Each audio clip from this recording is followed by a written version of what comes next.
Assalamualaikum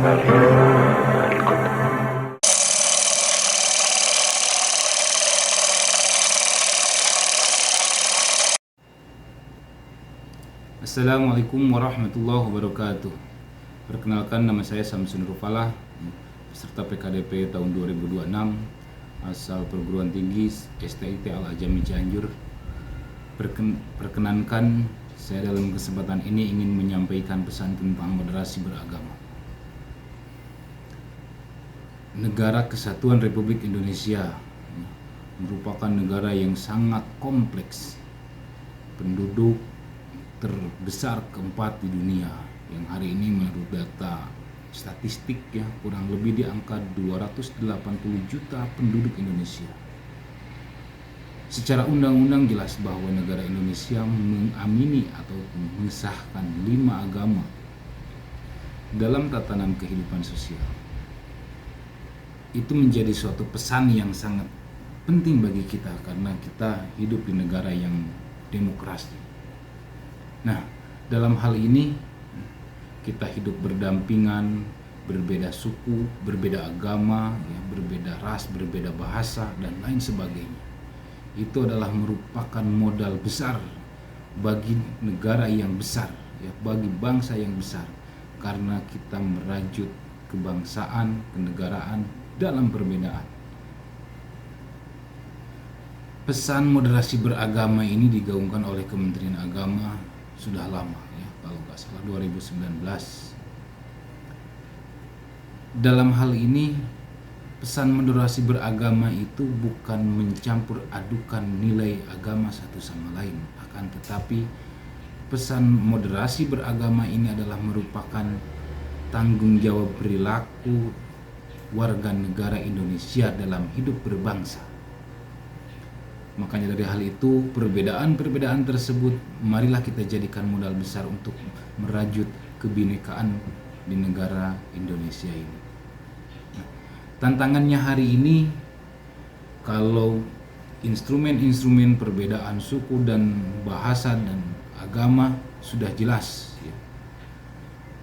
seiring dengan perkembangan zaman, ada tantangan yang berkembang sesuai dengan zaman, yaitu adalah bagaimana kita dihadapkan bersikap bermoderasi beragama ini di era digital. Karena kenapa? Tantangannya lebih besar, bahwa di era digital ini tantangan kita melaksanakan ataupun berperilaku saling menghargai, saling toleransi sangat sulit.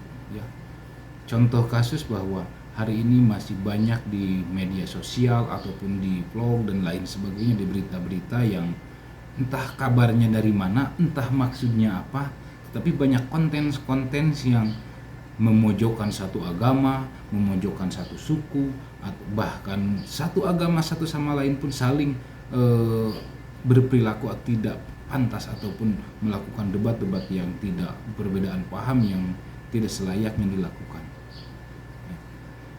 Kembali lagi ke tantangan bahwa era digital ini memerlukan sikap dan perilaku kedewasaan kita sebagai umat manusia ataupun sebagai umat beragama, karena perilaku dibutuhkan kehati-hatian ataupun bahasanya tabayun dalam mengenali, dalam menerima, mendapatkan informasi yang baru terkait hal-hal isu-isu keagamaan ataupun isu-isu sosial.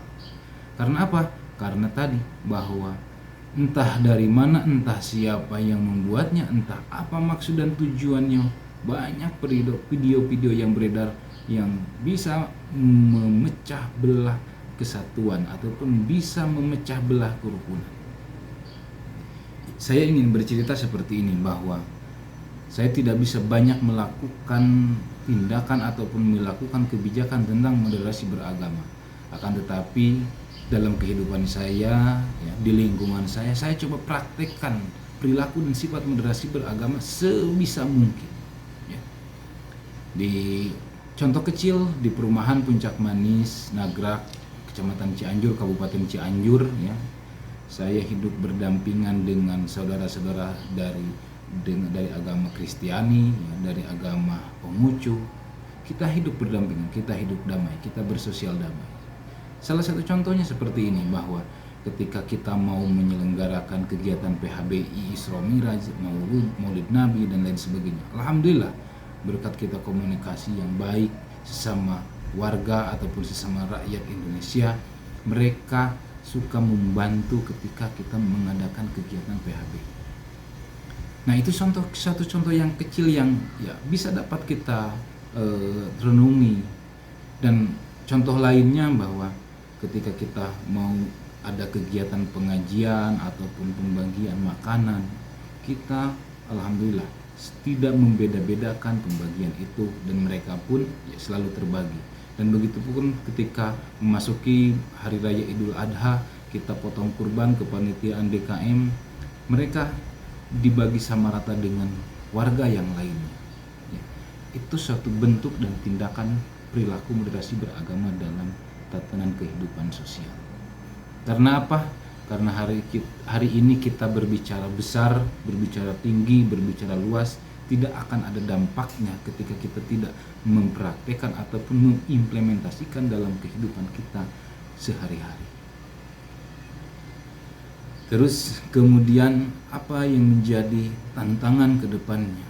Bahwa tantangan ke depannya kita sebagai orang dewasa, dalam hal ini kita sebagai tenaga pengajar, tentunya pesan ini, perilaku ini, tindakan ini harus kita ajarkan kepada anak-anak kita, kepada generasi-generasi kita yang akan datang. Karena dalam perkembangan teknologi ini, semua informasi masuk ke semua kalangan. Contoh kasus ataupun dalam hal bagaimana isu-isu keagamaan itu pun bisa diakses oleh anak-anak kecil. Makanya ketika tanpa ada kepedulian, tanpa ada tanggung jawab kita sebagai orang dewasa dan orang tua untuk mendidik anak-anak bagaimana berperilaku baik di sekolah, baik di lingkungan bermainnya dan lain sebagainya, agar menggambarkan sikap moderasi beragama menjadi tindakan yang nyata bagi semua orang, bagi semua tingkatan. Ya, sesuai dengan firman Allah ya, kaitannya dengan ujaran ataupun ajakan tentang moderasi beragama ini, saya ingin mengutip surat Al-Hujurat ya, ayat 13, yang artinya sesungguhnya kami menciptakan kamu dari seorang laki-laki, perempuan, kemudian dijadikan kamu berbangsa-bangsa dan bersuku-suku. Artinya apa? Dalam firman ini kita harus maknai bahwa jelas ya, perbedaan itu sudah ditakdirkan oleh Sang Pencipta. Tinggal bagaimana kita melaksanakan ataupun bagaimana kita berperilaku menghargai perbedaan itu. Negara Indonesia negara yang sangat besar ya. Mudah-mudahan dengan sekompleksitas ataupun serumit perbedaan ini bahkan bisa menjadikan modal untuk kemajuan negara yang lebih baik dan lebih rukun. Itu saja ya, pesan yang bisa saya sampaikan dalam kesempatan hari ini. Mohon maaf apabila ada kata ataupun kalimat yang tidak pantas, kurang dan lebihnya mohon dimaafkan. Assalamualaikum warahmatullahi wabarakatuh.